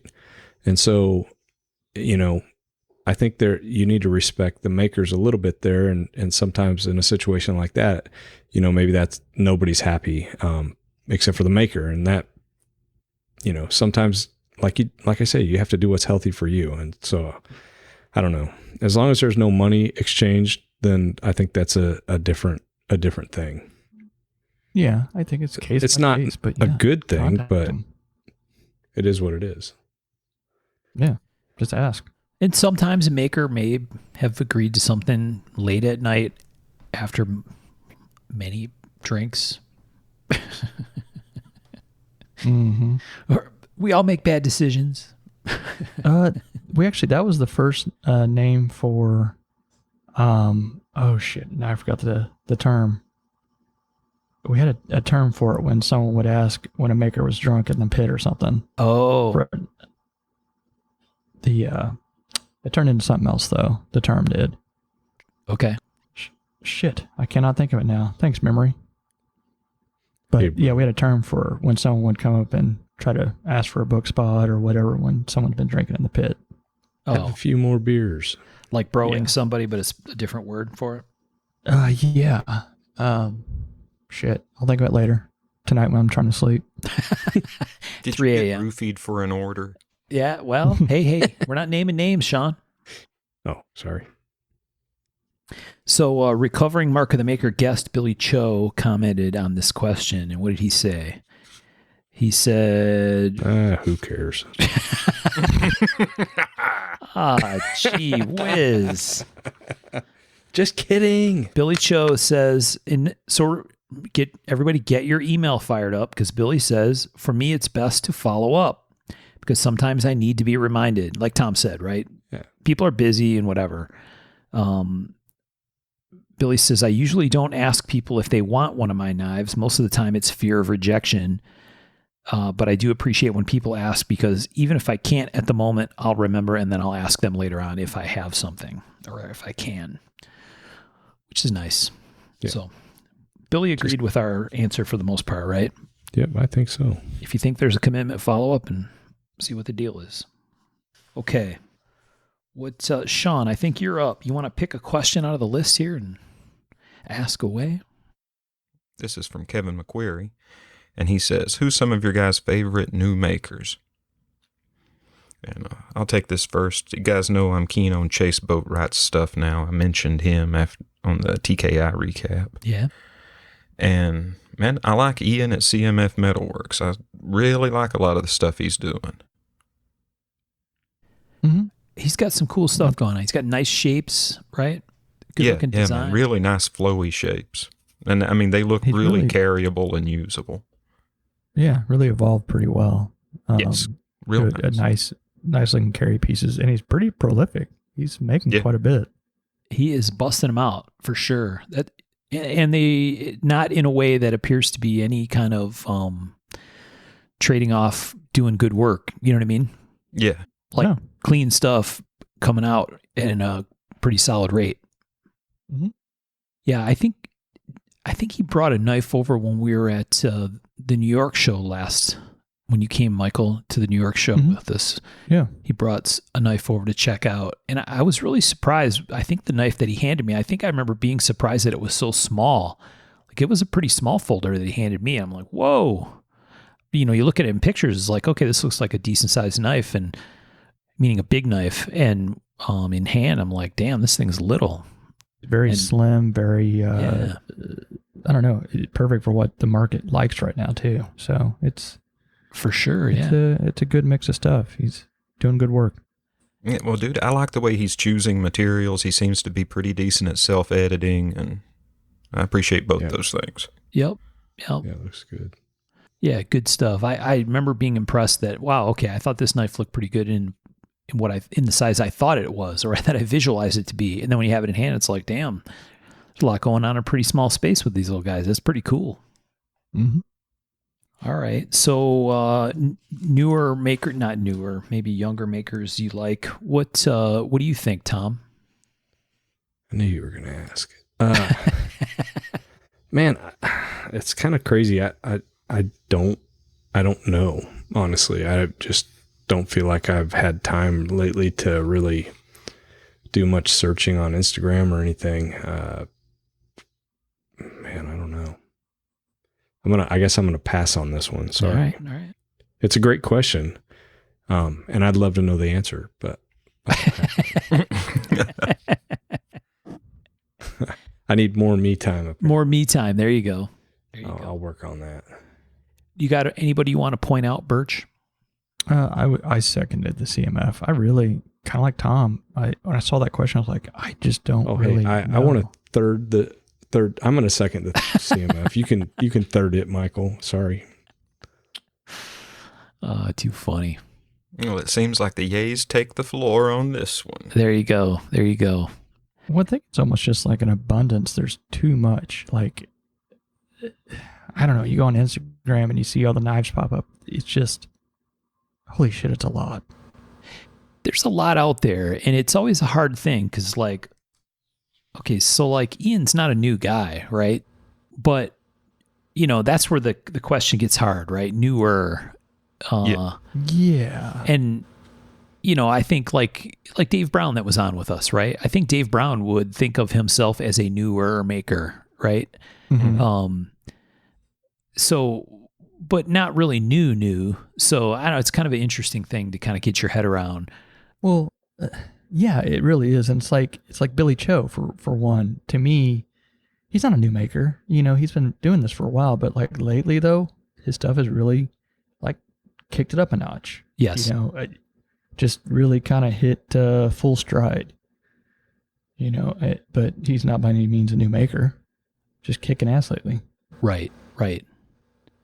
No, for sure. And I think it's nice, even like we're saying, the people that come to mind are people that I think we got to know or became familiar with a few years ago. So by now they're not new makers anymore, but when they were new makers, we tend to kind of keep thinking of them that way. I don't know. It's an interesting thing.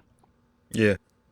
And then it's like you come across, like you said, Michael, you open up Instagram and look at knives there and it's like, wow, here's, 100 people I've never heard of before. And this looks like nice work. Is this a new maker? And then, oh no, I've been making knives for 15 years. It's like, whoa. Yeah. Okay. Yeah. Who knows? Yeah. Yeah. That's a tough one. Okay. Michael, you want to pick a question? Yeah. Here's one from Ben Jammin. I dare say that's probably not his Christian name, but if it is, kudos. Come on now. That's an interesting one. Kind of a full custom versus production of the same style, I think is what he's getting at. I think so too. Like if you decide to do a production version of a knife that you currently make, I think there's two sides to that coin. I think, I've talked with other makers about this, and personally, it's not something I do.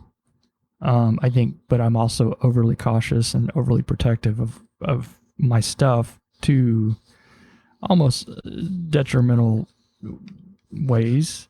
But I also see look at Burnley's Quicken, for example, that's probably been produced and bought by more EDC guys than any other production knife out there, if I'm guessing.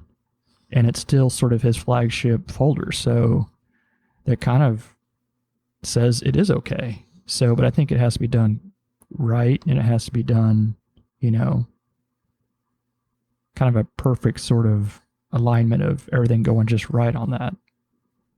Yeah. Definitely. Everything's got to be just proper. Yeah. But actually it was Billy Cho that was talking about with us the other day. It's like, I don't have a flagship folder. I don't have one that's like, oh, that's the one that everybody knows that I make and whatever, because I don't make a ton of each knife. But I also think there's something to be said about having a flagship design or folder that everyone knows about. So, yeah, good and bad. Yeah, it's an interesting question because there's kind of two parts to it, right? Is like custom versus production of the same.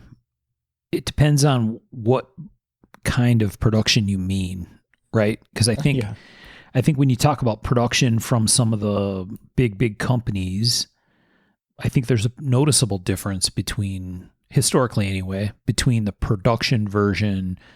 Say like ZT did some of Todd Rexford's stuff, right? Mm-hmm. Okay, the difference between a Rexford custom and a ZT Rexford design, pretty substantial, right? I mean, very, very different knives in the hand, even though they're the same shape or whatever. I think some of the more recent production projects, kind of the micro production stuff where, like your Secant, Michael, right? Where makers are taking a design, either an existing one and having a run made, OEM'd by somebody, or even a model that they have that's popular and, they continue to make, like Jeremy Marsh, right? With his chisel, right? I think he did a chisel that was an OEM'd project and he still makes it as a custom. Yeah. But even that looks a bit different. Yeah, that's fair. I think it's a very interesting thing, right? And I think it works for some makers, like Lee Williams, where he's talking about the Lee Williams kickstop. The production versions are great, but Lee he's a stellar maker, so his production or his custom version is just going to be night and day different. Yeah, man. I mean, comparing one of Lee's handmades to a production version, you're talking apples and fucking oranges. Fuck. Well, yeah. Goddamn, you're talking apples raisins and broccoli. Or something. Yeah. But I think where you have to be careful, and this is where it kind of scares me a little bit personally, and I think, Michael, you've thought about this too. Some of the new stuff is so very good that it would terrify me to make one of my existing models because it could be as good or better than like my knife. Right. I mean that happens with some makers, and it's like that absolutely happens. Their production version and it's better than their custom version. And I'm like, that's not a good look. Right. I mean, you make $1, but to me, that's a terrifying thing because some of the new stuff coming out right now is good, like really good. I mean, you make $1, but at what cost in the end? Right. And that's, what is the saying? Yeah, cutting off your nose to spite your face or whatever. I mean, yep. It's one of those things you have to be very careful and think out very well. Yeah. I think it's one thing to do like a Spyderco or whatever, ZTU or something like that. It's a very stylized version of your knife. But like going into Riot, I knew good and well it was going to be, it looked good. So I didn't want it to compete with my own knives. It was good, dude. They're good. I saw some. Yeah. I mean, it's like we've certainly seen examples where the production might actually be comparable or maybe even preferable sometimes, right? At some level, right? That probably should encourage people to crank up their game on the custom side, right? If that actually can happen to you, then that seems like strong encouragement to make sure that your customs really are as good as you can possibly make them. That's what we've seen, I think anyway, with some of the situations where makers have taken a successful custom design, had a batch production run made, and then their customs become almost like bid knife level type things, right? Where they go off on a, you know what I mean? They become really specialized or, have almost maybe sometimes experimental stuff going on, right? Handle carving and other things like that. And some of that I think is to make sure that there's differentiation between the two. And sometimes I think it creates space to be able to go do that. And, I know with your stuff, Michael, right, it was kind of a concern, right? Like, okay, do I do that with a production design or with an existing design, or do I design something specifically for it? And I think depending on the maker and the situation, I think it can probably work both ways. I tend to think if it was me, I would probably want to do what you did, which is, okay, I'm going to make a design specifically for this project, and then it gets to live there, right? And that's what it is. Yeah. That's where I like to stay safe. Yeah. And in that, in that kind of case, it's a great example of it because I think it's a very successful design, right? Obviously, people were super happy with them. I was super, super impressed with the one you sent me. I'm like, damn, this is really, really nice for a production. Around. No, it's fantastic. So, yeah, the line's gotten blurry over time. Mm-hmm. All right, very interesting. Okay, what are we going to pick next? All right, let's hit another Patreon question. Galen Collins asked a question, and I think this is from the perspective of a very new maker or someone who's trying to expand their horizons or wants to learn about knife making. Galen asks, what classes would you recommend taking? And then he asks, would you teach them? Meaning like, is this something that you would be interested to teach? And I think you guys have different answers on that part, but what kind of classes, if someone wants to get into knife making, what do you suggest people go do? Ooh, business, for sure. Take some machining classes. Learn about working metal. Yeah. Mm-hmm. I like the business classes idea. Learn how to make a business plan, that kind of stuff. Learn how to do your taxes. Learn how to run a business. That's gross. Try to get all that stuff figured out. Yeah. I think some knife making classes, would also be helpful. I did take a small business class at the local community college. I went at night when I started out for, I don't know, a semester and took that, but, and it's important. I think, if you can figure out QuickBooks, that's about as good as you need. Yeah. Definitely, you have to look at what kind of knives you want to make, right? Mm-hmm. Right. If you want to forge, you're going to have to do, I think, some extra classes, because basically forging means you bash on the metal and then you do stock removal. So there's a whole different set of skills. Yeah. I was going to mention Nick Rossi's, class, but with that question he asked, I don't know. Did you see that he had somebody drop out, and I was like, oh, I wonder if I could. And I saw that. Filled. I was like, that might be fun to go do. Yep. His online thing looks pretty cool that he started doing. It does look cool. Yeah. And a solid idea, really. Uh-huh. Yep. Yeah, I like it. I've actually debated about taking it more than a couple times, and I think once I get less busy, maybe towards the wintertime, I'm gonna go ahead and do it. Yeah. Yeah. That'd be cool. It would be cool. And so maybe that's an interesting question to think about. So Sean, from a practical perspective, I think Sean's suggestion makes tons of sense, right? Get some machining knowledge so you're not, going at the thing completely blind, ideally. Mm-hmm. I would think it probably at some level, I don't know, it like Tom said, I guess, it depends on what kind of knives you make.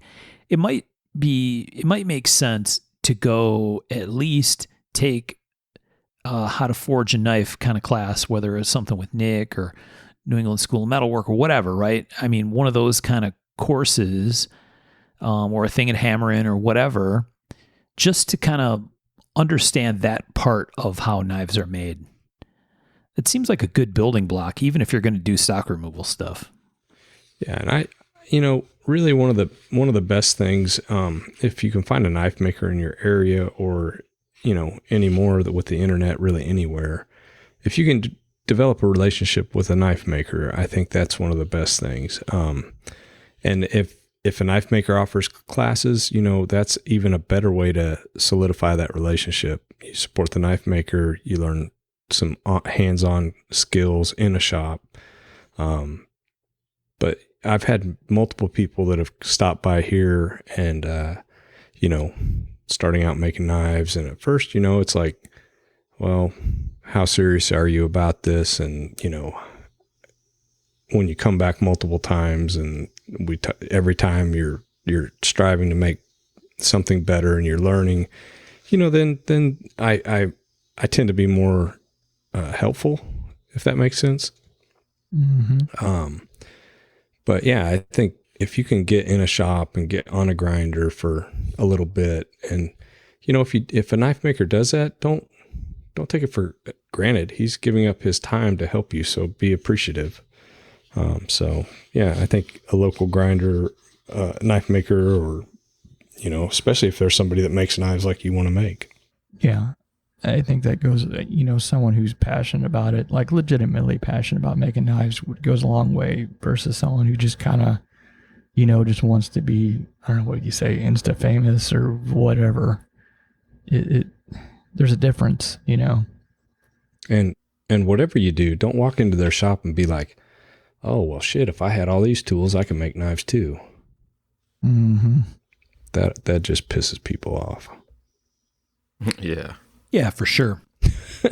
Because I get that a lot. And I wasn't born with these tools.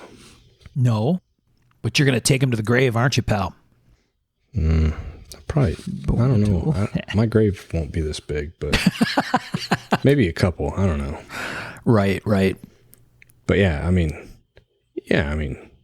you know what I mean. Yeah, no, I understand. You know what I'm saying.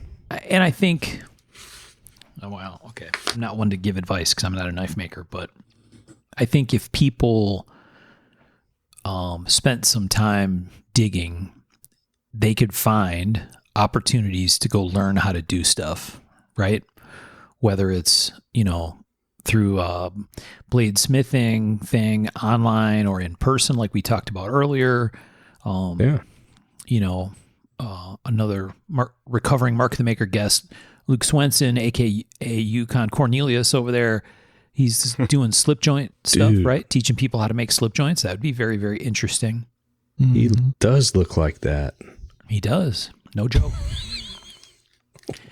So, you know, Luke's got his thing going on over there at Crine Intergalactic Headquarters. I think there's still interest in doing some knife schooling, right?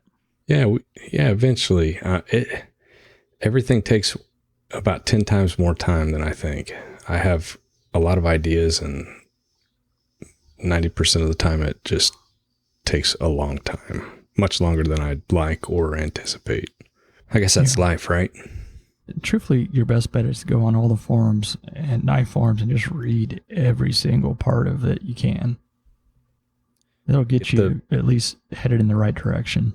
Get the Boy book, get the Moran book, buy books. I really like books. That's how I learned. And then you'll figure out what you want to make. And then you can go from there. Good points. Okay. So books, try to do a little research, network a bunch, right? Oh, yeah. That's the only way you're going to get into somebody's shop anyway, if you want to get that kind of mentorship kind of learning. What about the grinding piece? Same thing? Go learn from someone? Well, I mean, most of us learned on our own at one time or another. You know, we tried. But if you can find someone who, and that's the other thing, people grind in different styles. Like, I can't grind like Michael does. Like, the way he does those plunges, I can't do it. So find someone who grinds the way you like. And if you can get them to spend a day with you, it'll take years off your learning curve. Yeah. I don't know. Yeah. When if you're serious about grinding, don't get obviously get the best tools you can use, but a professional level 2x72 grinder that tracks well will help you as much or more than anything. It will save a lot of frustration. Oh, hell yeah. Man, get a good grinder and then a bunch of cheap angle iron and practice. There you go. Yeah. Or 1084. 1084 is cheap enough, and if you get one right, true enough. you can actually harden it and make a knife. Mm-hmm. Yeah. Maybe. What's that, Birch? Maybe. Right. Yeah. Well, the nice thing with 1084 is it's pretty straightforward to heat treat. It's hard to not heat treat it right. Yeah. It's pretty cheap, pretty easy. And it makes a decent, good knife, you know? It does. All right. So we've been through a bunch of questions. I know you guys had, maybe just Birch had questions for other guys on the show. Anybody have questions for one another other than Michael? Maybe. Oh, All right. Well, Birch, that was your idea. So why don't you fire away with a question for someone in the room? Okay, Tom. Uh-oh. Your grit progression. I know there's probably a lot of people that would like to know, what grits do you go through? What belts do you like? Okay. So I'll do both handles and blades, right? So, because those are the belts in the shop. So when I'm shaping my handles, usually it's micarta or really anything. It doesn't matter. I use the Blue Zerk 36 grit from Pops. They're relatively inexpensive and they last really well, and they're very aggressive for hogging off material. Really? They don't clog up real quick. I really like them, and did I mention they're cheap? So yeah, that's where I start with my handles, and after that, I'm pretty much going to slack belting. I use a belting arm, so I belt underneath the belt, so I can actually see the handle while I'm belting it and see the scratches come off. And I use a 1-inch belt because it seems to flex a little better, and it lets me get in like finger groove areas or that kind of thing. And I use the same exact belts I use for blade grinding because it's easier just to keep a minimal number of belts in stock, and they last forever, so it's not really a problem. I know it'd probably be cheaper if I use like aluminum oxide, but I don't. I use I use 3M belts, and I think it used to be the 944, but I think they changed the numbers. It's their X weight 60 grit ceramic. Was it a 984 or something now? Yeah, something like that. They changed all of it. They got rid of my favorite belt, and they're all more expensive. But and then so my belt progression on handles is 60, 120, 400. So 36 to shape, and then I slack on 60, 120, 400. And after that, if I need to go higher, it's all handwork. I don't like to hand rub blades, but handles, no problem. I feel that it really makes a difference. So the belts I use are the same ones I grind with. So it's like a 707E, I think, 120 grit 3M belt. And then for the 400, I usually use the Klingspor yellow. It's a relatively cheap belt and works really good. A lot of people use the wavy edge belts. I don't do those. I don't find that I need to when I'm using the belting arm underneath it. I can actually see exactly where I'm at, and I don't really need those. When you're calling it the belting arm, what are you referring to? So the dozier grinder is a little different than anything else, and if I had one of these other grinders that took the squares, I'd make one. But it basically would go in your top slot, and it comes off, and then it would come out, and then it would drop down at a 45-degree angle, and then you put your wheel just from one side. So my grinder, the belting arm, has a water pump bearing, and Bader makes these, so it just goes in there, and the tension of the belt holds it in place. And I rest my hand on the bottom of that belting arm where the wheel goes, and the knife rests in there. So I'm driving with the right hand and just supporting with the left hand, and I can look down and I can actually see where I belt as I belt. So I can just work right up to the edge and not go any further. When I'm doing like 2-tone or 3-tone G10s, I can actually see the layers, count the layers, and I can get it nice and smooth all the way around as I'm going. I've actually never heard of that before. It's game changing. So I can put a picture up of how it works. I'd like to see that, because when I slack belt, like the few times I do like the fixed blades and whatnot, I just put like my small wheel attachment and just kind of do the same thing, go underneath and whatever. Yeah. But it's definitely not perfect. And by running your belt up or your arm at the highest and then dropping down, it creates that angle. So basically the bottom is exactly smooth, like it's level. So you can actually work there. It's really nice. Interesting. For blades, so pretty much same thing, although I never use anything less than a 60. So 60 is where I start.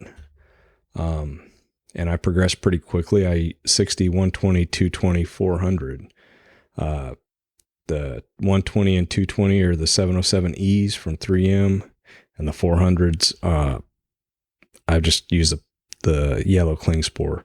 Now, one thing I do to make them last a little longer is, so when you're setting I always set my plunges before heat treat. So they're, I'm never grinding on that sharp edge.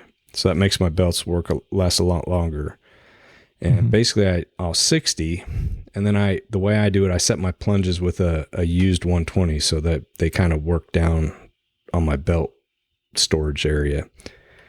So I'll set my plunge with the 120 because sometimes I'll get a 2-inch mark if I'm not careful or whatever. And this way I don't really have to think about it. If it happens, big deal. So I'll set my plunges, get them exactly where I want, go back with, if I put a 2-inch mark, I'll hit it with a 60 again real quick, but not go into the plunge area. And then I'll use a fresh 120. So I'll do the whole batch like that. I'll set all the plunges, make sure there's no 2-inch marks. If they're not bad, I'll take it out with the 120. And 120 is really the last grinding, truing up of the plunges and the lines that I do. And then the 220, I'll come in with a dead belt, set the plunges. Same thing. If I get a mark, I'll wipe it out real quick with a 120, and then it's just scratch removal from there on. So that's what I do with the 220 and then the 400. And what I've found is if I'm doing 15 knives, a 220 belt maybe will last, maybe I'll get 5 knives, right? Mm-hmm. But what I'll do is I'll use that 220 belt and do all of them. And I'll write like on the blades with a Sharpie, and I'll put 220 if it wipes it out. If it doesn't, if I'm not able to get all the scratches, I'll just put 120/220. And then when I get the new belt, it'll do much more work because I'm not asking it to do as much work. Yeah, I think that's important that people may not understand, because I've seen some satin finish blades that you can still see, your 120s through the 400s and stuff. Oh yeah. But to make the belts last longer is the real reason I do that. And I just keep track with a Sharpie on my blades. And that way, if I walk away to get a drink or whatever, I know exactly where I'm at when I come back. And it works really good and makes my belts last a lot longer. Nice. By pushing them, even though they're not doing all the work that needs done, they're doing, 80%. Yeah. 400 grits, they don't last. I mean, that's one thing. None of them do, really. Yeah, but the 400's like, it gets a little dirty, and it's like, no. So use your air hose and blow that off down your suction. Mm-hmm. And a lot of times that'll clean it out enough to get a little more work out of it. You get a little extra before it has to move on to handle shaping. Yeah, I don't use my dead 400s for handle shaping because they tend to burn. By the time they're done with blades, I just throw them away. By the time I use them for everything. The X-Weight 120s work really good that way. If I have any extras, they work great for doing tangs and stuff. That's my progression. Nice. What about you, Sean? Well, I just want to say, based on the knife maker shops I've been in, I'm not sure that I completely understand this throw the belt away statement that Tom just made. He's lying about that. He doesn't throw shit away. He just puts them on the pile. Well, a lot of times I'll hang them on the grinder because I'm like, oh, that's still got some work. And pretty soon there's like a whole bunch and they fall on the floor. I'm like, screw it. And I just throw them all in the trash. I think I've seen so many times where there's just like those don't go in the trash, but instead on like the tool arm holder or something. Oh yeah. I've got that, but I do throw quite a few belts away because at some point they are dead. Oh yeah. There's a progression they go through. There's stages where they go from fresh and nothing touches them, nothing gets on that same shelf with them, to it's got a little life. It can, it can do some profiling. It can do some shit like that. They go through stages. If you ever order belts, you'll understand. Yeah. The long, slow goodbye. Oh yeah. All right. Sorry to interrupt, Sean. Go ahead. Oh, no sweat, man. Actually, mine is pretty similar to Tom's, and I'm a 3M guy. I use all the same belts I use for grinding blades on handles, pretty much. And I'll start out with a 36 grit 967 3M belt. And I'll do probably 50 to 60% of my grinding with that. And then I'll switch over to an 80 grit and get it closer to final. And then once I'm close, I'll switch over to the 120. And now let's see, my 80 grit, that's a 967 3M. And then the 120 I use, same as Tom, it's a 707 3M. And once again, just like Tom, that's the last real grinding I'm going to do. If the 120 don't do it, I'll go back to 80 to clean up, then back to 120. And then after that, it's 220 on a 707 3M belt. Nice. Do you use any structured abrasives? The only one I use the Gator Trizax on the surface grinder. Yeah, me too. The A45s. That's exactly what I use. Yeah, same thing. I can't. Anytime I try to use them on the grinder, they grab. Yeah. Oh, yeah. I've And they never jerk had your any blade luck with down. them on the baiter, but on the surface grinder all day. They're the best. Mm-hmm. Yep. Sounds like I could come work in either of you guys' shops. There you go. Yeah. Mine's pretty similar. You know, the 50 or 60 grit 3M, whatever number it is, it's ceramic, it's brick looking. Then to the 120, and I'll usually get I'll really get my plunges pretty close with the 60 grit or 50 grit, whichever I happen to be using. Then I'll use the 120 to to finalize my plunges and clean up, and I'll get it pretty close to slim with the low grit. I'm talking about the edge thickness, but I'll get it damn close on the 120. Mm-hmm. But my 120, they'll last me a long time because I don't use them much. They're basically just kind of finalizing everything, and then the 400 comes and I use the blue Hermes. They're kind of a cheap whatever, but they work well. And yeah, kind of the same thing that I'll sometimes use a 600 or an 800, depending on how I'm feeling. Yeah, I've got a couple of the blue Hermes in 220 in the shop right now, and I'm pretty impressed with how they work. They don't work as good as the 707, but apparently there's a shortage of 707 220 grit belts. Yeah, which sucks, but I'm getting by. One of these global supply chain kind of shortage things. Yeah, from what I heard, 3M had a whole roll of 220 go bad, and so they're thousands and thousands of belts behind on orders. Okay. Oh, So, yeah, good times. Sean's writing in his notes, order belts before this episode releases. Do they? Mm-hmm. I got in a pack of 20 2 weeks ago. Nice. Yeah, I tried to order some, and they're like, no. Maybe they'll be back in the supply chain by this time. Those guys at Pops are doing a good job. I'll give them that. They are. Yep. You should try that 36 grit for handle work. I don't really buy any special belts for handle work except for that one. It's ridiculously cheap and it lasts really well. Is it 36 grit? Yeah, 36 grit. It's a blue Zerk. Ooh, I think I'd hurt myself on a 36 grit, like throwing gravel in my face. Yeah, you don't want to grind with it, but Tom, I'm interested to see this. What did you call it? Belting arm? I got to see that picture. okay. Yeah. Maybe I'll talk with Chris and see if he'll make us some. I think that's something that none of the manufacturers make except for Dozier. And to me, a lot of times people slack belt like on their flat platen, they take the platen out and they've got the two wheels. And I've tried it a few times and that feels so awkward because you can't see what you're doing because it's away from you. It's very hard to control. Maybe I don't have the skill level to do that. I don't know. But I think more people would appreciate this if they did it a couple times or saw it done. Yeah, I'm clueless. I didn't even know it existed. So nice. I've shaped thousands and thousands of handles this way. Tom, did you have a question for someone in the group? Oh, sure. I have some questions. I have questions. Let's ask Sean a question. You just graduated from school with high honors. Congrats. Thank you. That was pretty awesome. super proud of you. I know that sounds weird probably, but yeah, kick ass. No, I appreciate it. It means a lot coming from you, bub. Well, cool. After school, now you're out of school and you learned a lot of cool things. Is there a specific tool that you would like to add to the shop? Mm-hmm. Oh, yeah. Haas Doesn't mill. have to be crazy, but yeah, Nah, man. Haas mill, easily. Yeah. cool. Which one have you looked at them? Are you know, where would you go and why? Man, probably like the VF3. Ooh, that's a badass mill.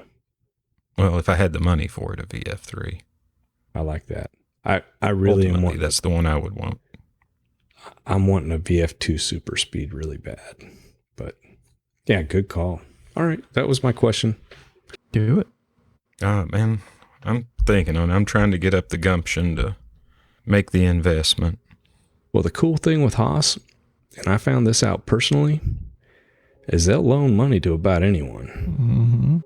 Mm-hmm. And the reason is it's pretty damn smart, honestly. And you'd think automotive makers would figure this out, but sorry, there's a train coming. Right on cue. Choo-choo. It's gonna be loud. But the cool thing with Haas is they'll finance just about anyone, and the reason is they know you want to run your machine, right? And if you don't make your payment, your machine don't run. You have to literally make your payment, call in, get a code, put it in your machine for it to run every month.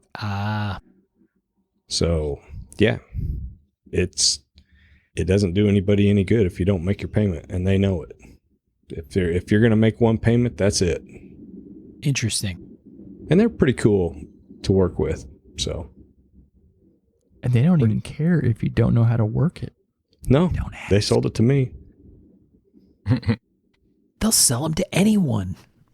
Yep. Mm-hmm. That's funny. Pretty smart. Yeah. No, that's a good question. I'd be interested to see you get that plan together, Sean. Me too. Yeah, I mean, I want a Haas mill of some sort. I mean, it may not be that big or that fancy, but I'd like to have one. Yeah. I'd highly recommend the Super Mini Mill too.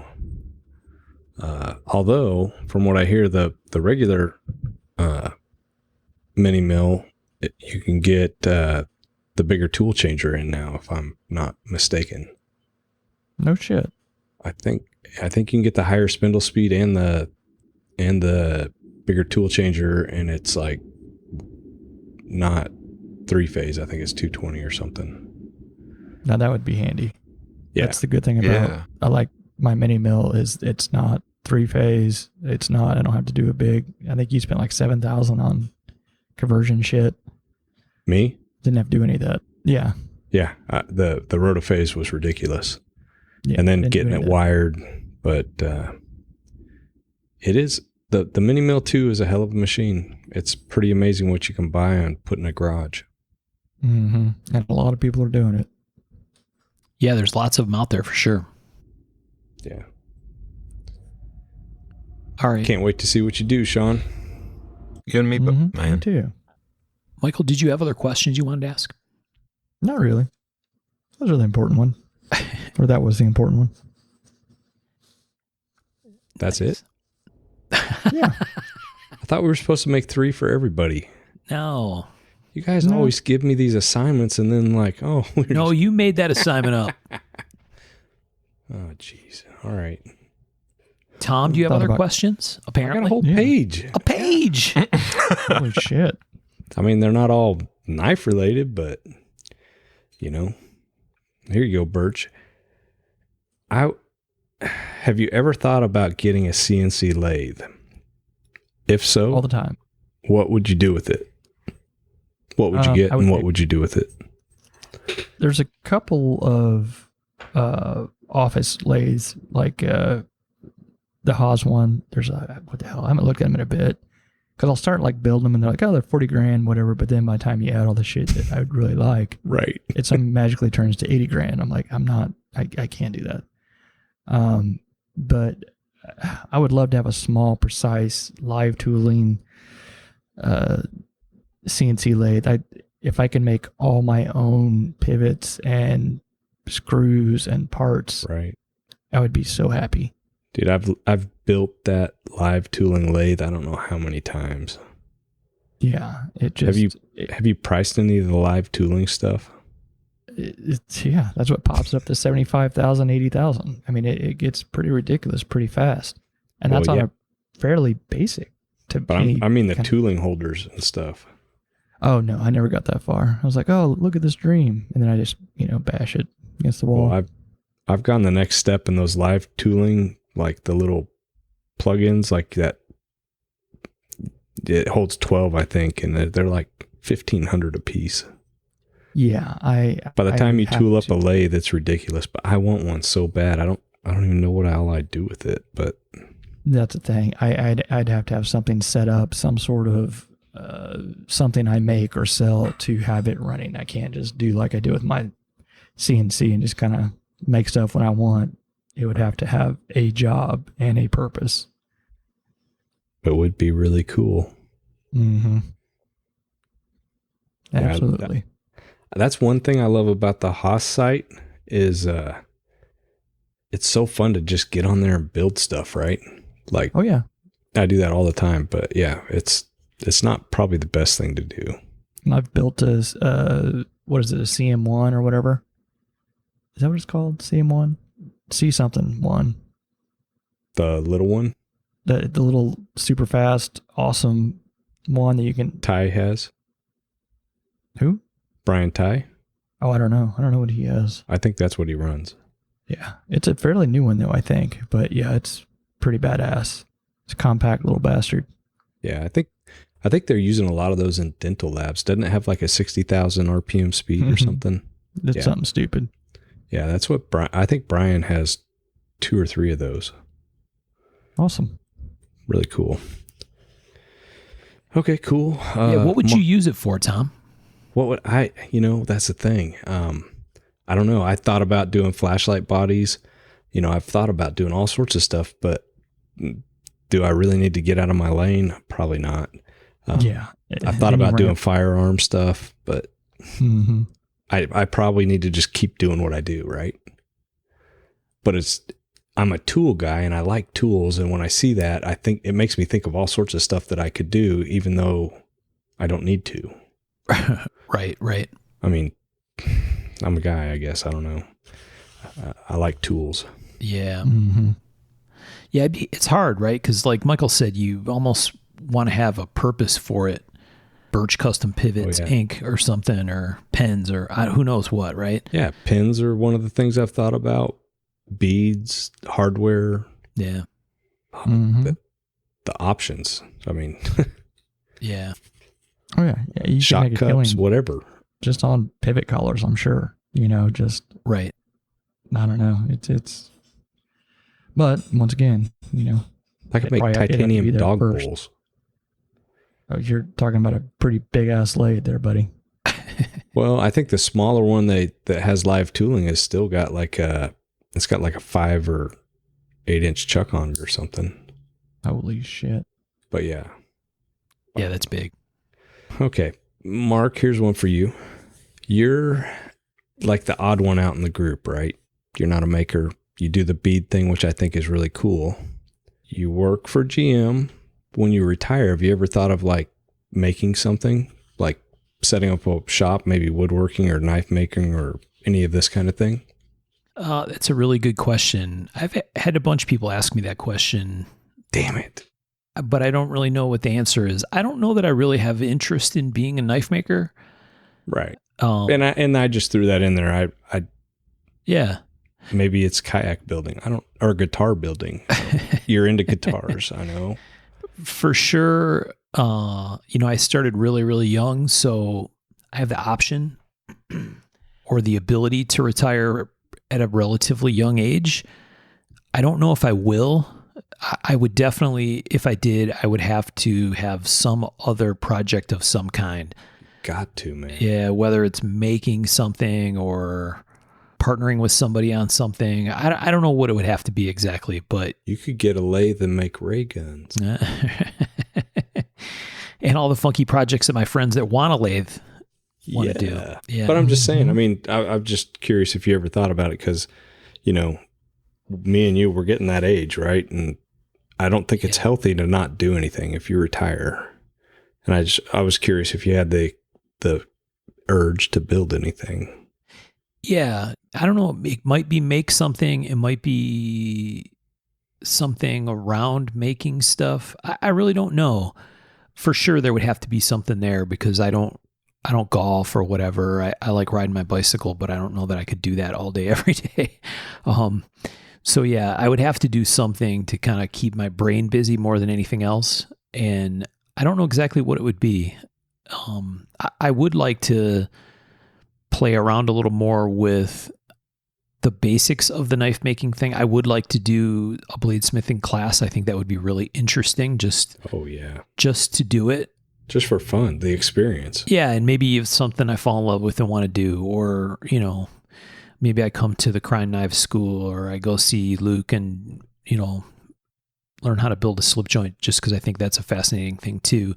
I don't know. I think it would be fun to do something like that and just explore a little bit. And maybe there's something that lights a fire and I gotta, you know. Yeah, I could see you getting a laser and doing laser work. Yeah, that would be fun. Yeah, there's lots of different opportunities with that stuff. And it certainly could be something car related too, because that's what I enjoy. I don't know, motorcycles. There's so many different pieces of that stuff that use the same kind of technology and the same skills and the same tools, just applied on different kinds of projects. So imagine applying knife making finishing to custom motorcycles or something. Yeah. I don't know. Yeah, there's so much cool stuff, right? Right. So yeah, I have to figure out something, and eventually I'm going to have to retire, and I got to sort that out. So Amy and I have been talking a lot about, okay, you know, at some point when we do retire, do we want to stay in Michigan? Do we want to go someplace else? Do we, you know, I think Amy's talking about maybe she wants to do some kind of, have two places. I don't know that we can afford that, but, or if I want to deal with trying to take care of two houses, taking care of one seems like a lot of work already. So, we got, I hear you. so we got a lot of that stuff to sort out, but we definitely don't have a plan for either of us at this point. And I think she's in a little bit the same boat. She needs something to do probably. I think she looks forward to the idea of relaxing all the time, but I also know that she's a very hands-on person. So, So we'll see. Sounds good. That was fun, actually. Yeah, I think so. Mm-hmm. We can answer one more real quick. Yes, go. JB Stout. What the hell is wrong with you? Top 3 favorite boy bands? Yeah. I didn't even know what that was. I had to look it up. You didn't know what a boy band was? I kind of did, but I've never listened to any of that crap. Look, before we got started... I just wrote nope. Right before we got started, you were reading us the subject lines from some of the emails in your inbox. So I'm not buying that you don't know what a boy band is. Beatles are pretty good. The Beatles. There you go. I put Metallica, Clutch, and Dock, and they're all like dudes. Yeah, they're all boys. They're all Cannibal Corpse, Dark Throne, and Deicide. There you go. Yeah, I saw that question. I was like, oh, this is a trap. Tom's version of boy bands are all old dudes now. Mm-hmm. Yeah, they're getting old. Like old dude bands. Tom's boy bands are playing at state fairs now. I'm down with that. They're going to be using walkers to get on stage pretty soon. Yeah, they're playing the 7 p.m. start at the state fair. Yeah, whoa. Yeah, that was a funny question, JB. Yeah, for sure. All right, well, we have a bunch that we didn't get to. We'll work on getting to them in a future Q&A episode. And it sounds like Tom had an extensive list of questions for us on things. So we can take up some of those next time we do a Q&A as well. So thanks everybody in the Facebook group and on Patreon who submitted questions for us. They're fun. If you have more, there's some that we that came in after we got this lined up to record, and we'll add those on the list too. Yeah, and some of the ones we didn't get to were really good too. I mean, I've got answers written for most of them. So, we'll save them for next time, and appreciate you guys participating. Yeah. Yep, for sure. Okay.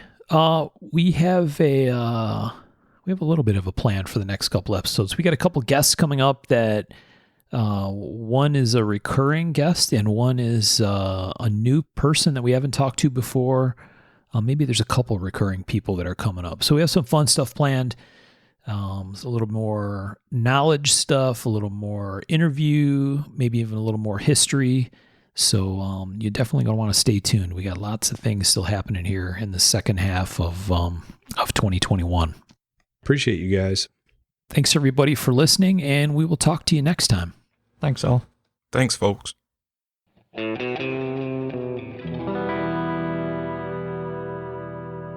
To learn more about our makers, you can find Tom Crine on the web at crineknives.net, in his Facebook group Crine Knives, or in his Instagram account at Crine Knives. For Michael Birch, check birchtreeblades.com, Facebook group Birch Tree Blade Works, or Michael's Instagram at birchtreeblades. For myself and the Raygun Bead Project, we're on the web at raygundivision.com. We have a Facebook group called Raygun Division, or my personal Instagram at msteiner. For those interested in photos, references from the show, or some discussion about the show itself, you can find us on the web at markofthemaker.com, in a Facebook group called Mark of the Maker, or on our Instagram at Mark of the Maker.